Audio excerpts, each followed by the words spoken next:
ยวหำเฮียน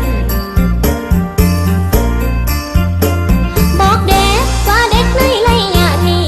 กินหยังเดสิสาลาดความสามารถจังเพียบพร้อมเฮียนได้อันเด่นดีอีลีได้คนไทยเฮ้ยยะเฮ้ยยะ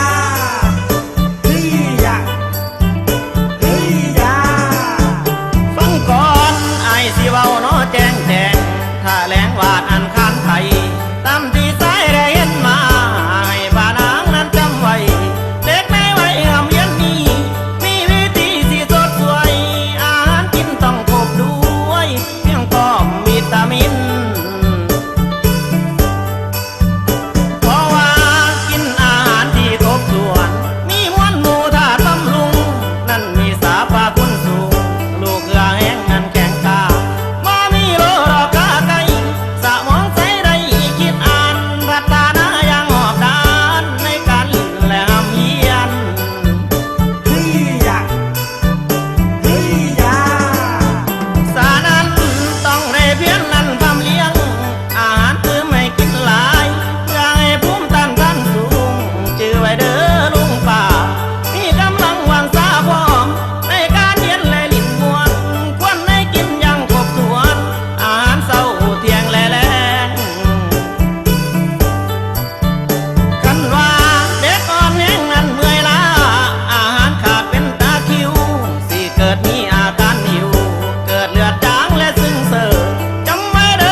ใส่เกลือหลายหมากไม่อบน้ำตาลหวานยันแก้วแมงแสลงลีน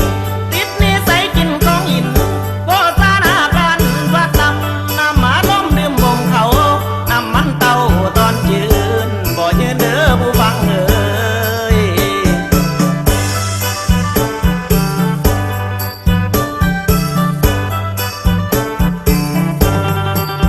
อย่าทำเสยเมยพี่น้องเอ้ยหักลูกแบ่งลา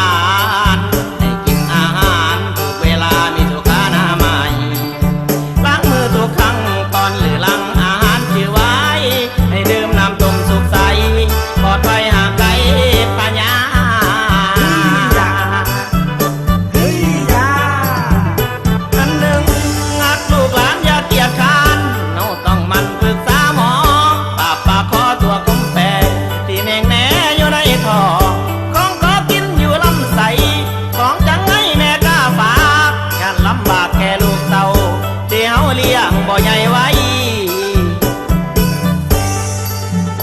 เฮ้ยยะเฮ้ยยะ